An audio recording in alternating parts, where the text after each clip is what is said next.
Good day, YouTubers. This is Captain Hal 1947, back again with some of my old guns. Today I'm going to have a short video on things I do to help try to maintain my guns. As we all clean them on a regular basis, especially after we use them, one of the things that gets very little use or maintenance to is the wooden gun stocks.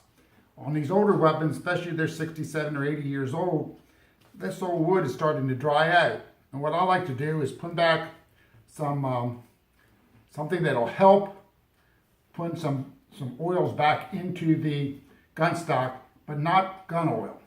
What I use is a Pledge with orange oil in it. I like to get the spray bottle. Don't use an aerosol bottle.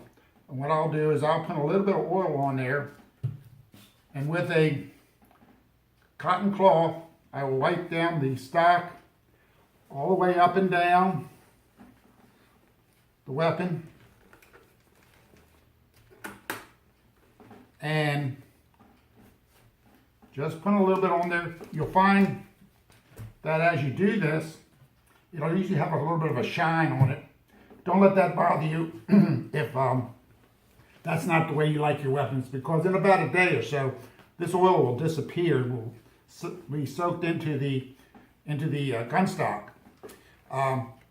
You can also wipe down all the metal parts too with that oil. It won't hurt it, and it'll help give a little protection, particularly if you take your weapon out and are hunting in inclement weather, things along that line.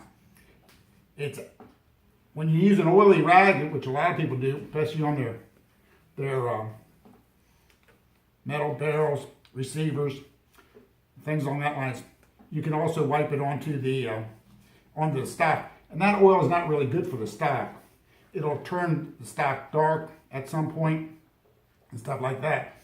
Also, when you're using your weapon, you get oils off your hands and off your face on the stock. And it also helps to remove all that type of oil, which again is not good for the stock. It helps to clean it, take any dirt, residue. It'll also put a little bit of a finish onto it, which is good in inclement weather, moisture, stuff along that lines. Another thing I do, for those of you that have any of these older weapons, particularly Mossbergs, Savage, Stevens, I think Marlins, you know that before 1968, it wasn't required that shotguns or rifles have a serial number on the weapon. And how do you identify your weapon to anybody else's that might have the same one or claim he has it? You can take pictures of it, which is probably a good idea to do anyway, or videos. So if you ever do have an insurance claim, you can show the weapon as it is to the insurance company. But one of the things I do, and you all probably do get these, you get these little mailing labels from all types of charities and organizations you might belong to, and then if you get one, you get a dozen of them. What I do is I take those and I place one inside here on my weapons. Sometimes you have to glue them in because the inside of the gun is a little rough, but either way, it's in there. I usually find another place, like on these Mossbergs, I'll put another place is right in here underneath the trigger guard. Not all is always possible, and also I usually put one on the butt.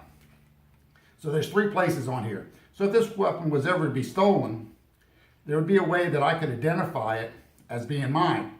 Because if the police were to find it, it would easily, the guy could say, hey, I own that weapon. How would you prove that it was yours and not his? Because a certain model, there's thousands of them out there.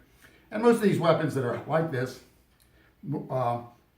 they may be not really that valuable, but they may be an heirloom that means more to you than maybe any other gun you have, because it may come down from your father or your grandfather or maybe even your great-grandfather.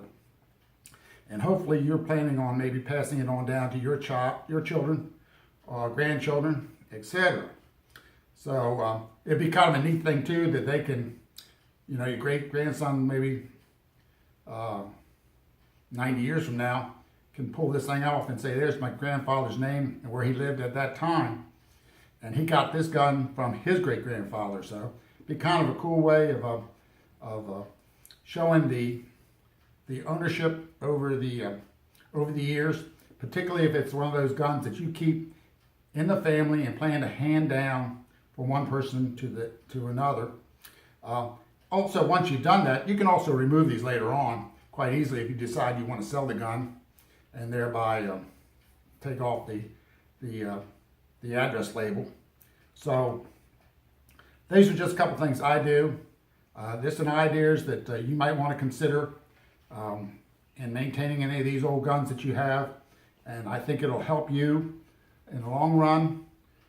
It'll also give you a way to identify your gun over somebody else who might have the same gun or claim to have the same gun. So anyway, till the next time, if you got any comments, please write them at the bottom, and I would love to hear from you. If you got any other ideas that on maintenance, please let me know. Thank you.